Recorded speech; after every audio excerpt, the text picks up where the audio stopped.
অন্তর্বর্তী সরকারের পররাষ্ট্র উপদেষ্টা মোহাম্মদ তৌহিদ হোসেন এবং ঢাকা সফররত পাকিস্তানের উপপ্রধানমন্ত্রী ও পররাষ্ট্রমন্ত্রী ইসহাক দারের মধ্যে দ্বিপাক্ষিক বৈঠক শুরু হয়েছে। বৈঠকে বাংলাদেশের পক্ষে পররাষ্ট্র উপদেষ্টা, নিরাপত্তা উপদেষ্টা খলিলুর রহমান, পররাষ্ট্র সচিব আসাদ আলম সিয়াম সহ পররাষ্ট্র মন্ত্রণালয়ের কর্মকর্তারা অংশ নিয়েছেন। বৈঠকে ঢাকা সম্পর্ক স্বাভাবিকীকরণের ওপর জোর দিতে পারে, অন্যদিকে ইসলামাবাদ সম্পর্ক আরও ঘনিষ্ঠ করার বার্তা দেবে বলে সংশ্লিষ্টরা জানিয়েছেন। আলোচনায় ব্যবসা, বিনিয়োগ, সংযুক্তি, কৃষি এবং দুই দেশের জনগণের চলাচল সুগম করা সহ বিভিন্ন দ্বিপাক্ষিক বিষয় গুরুত্ব পাবে। বৈঠক শেষে দুই দেশের মধ্যে 5 থেকে 6টি চুক্তি এবং সমঝোতা স্মারক সই হওয়ার কথা আছে।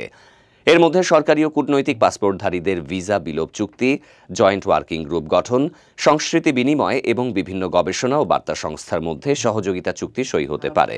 এর মধ্যে সরকারি ও কূটনৈতিক পাসপোর্টধারীদের ভিসা বিলোপ চুক্তি, জয়েন্ট ওয়ার্কিং গ্রুপ গঠন, সংস্কৃতি বিনিময় এবং বিভিন্ন গবেষণা ও বার্তা সংস্থার মধ্যে সহযোগিতা চুক্তি সই হতে পারে। 2 দিনের সফরে পাকিস্তানের পররাষ্ট্রমন্ত্রী শনিবার ঢাকায় এসেছেন। দীর্ঘ 1 যুগ পর এটি পাকিস্তানের কোনো পররাষ্ট্রমন্ত্রীর প্রথম ঢাকা সফর। সফরের প্রথম দিনে ইসহাক দার বিএনপি, জামায়াতে ইসলামী ও এনসিপির নেতাদের সাথে বৈঠক করেছেন। রোববার বিকেলে তিনি অন্তর্বর্তী সরকারের প্রধান উপদেষ্টা ডক্টর ইউনূসের সাথেও সৌজন্য সাক্ষাৎ করবেন। উল্লেখ্য, গত 27 এপ্রিল ইসহাক দারের ঢাকা আসার কথা থাকলেও ভারতের পেহেলগামে সন্ত্রাসী হামলার পর সীমান্ত উত্তেজনার কারণে তার সফর স্থগিত করা হয়েছিল।